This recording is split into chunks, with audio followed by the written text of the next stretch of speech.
Good afternoon, I'm Jake Strinsky. And I'm Chase Curry. Today on the March 9th edition of the Wind News, we will have a report on UIL academics. As well as a look at the powerlifting team.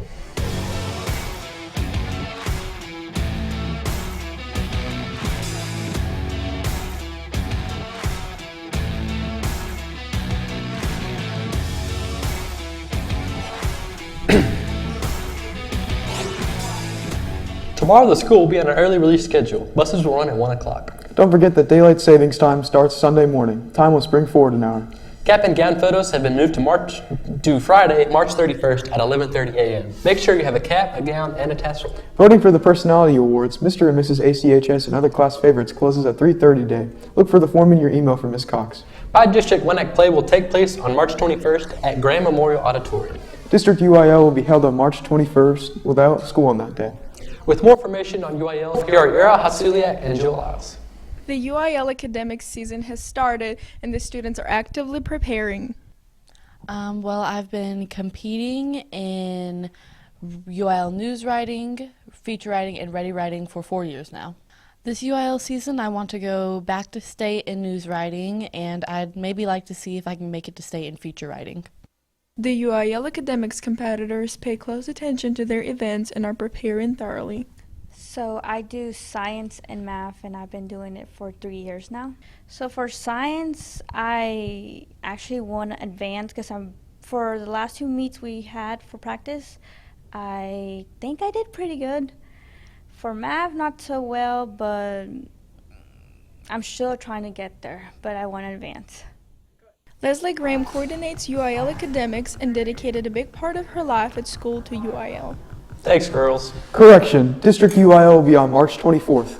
The yearbook sale has been extended. You can get an order form from Ms. Cox or you can order online at jostensyearbooks.com.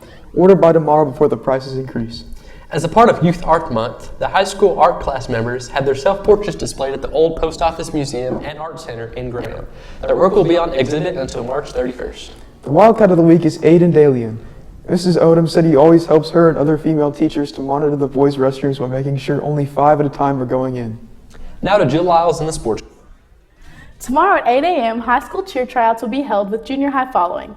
Zane Foster and Elijah Jackson have qualified to participate in the regional powerlifting meet in Alvord tomorrow with Brendan Mason as an alternate.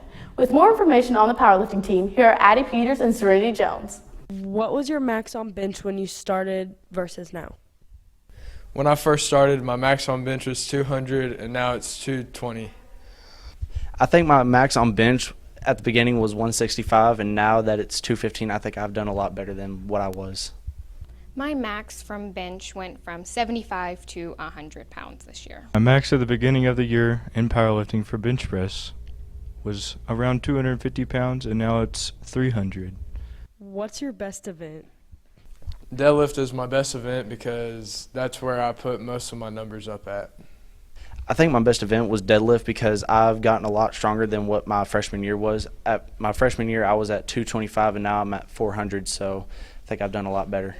My best event is probably deadlift, just because I always enjoy that event, so I always try hard.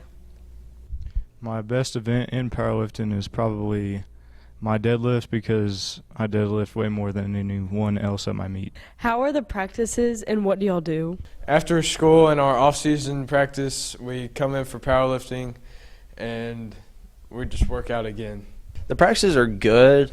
We practice Monday through Thursday for at least an hour or 30 minutes, but we just work on our main lifts and then some auxiliaries.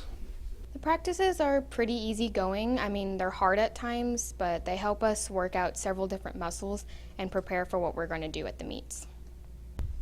The practices in powerlifting are really good because we usually focus on strength and get a little bit of that auxiliary work in, and we finish with some abs. It's pretty epic.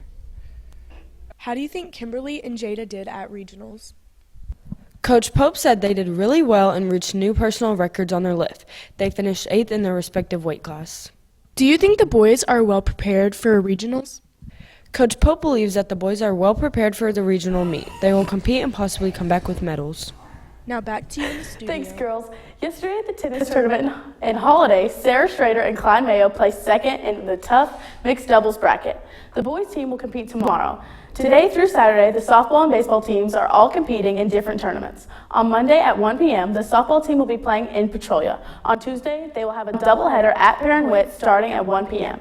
And on Thursday, baseball team will host Chico at 11 a.m. Shout out to Cadence, Brinley, and Sam for narrowly missing medals. Good luck to all the Wildcats and Lady Cats. That's it for this edition of the Wind News. Have a great spring break, Archer City.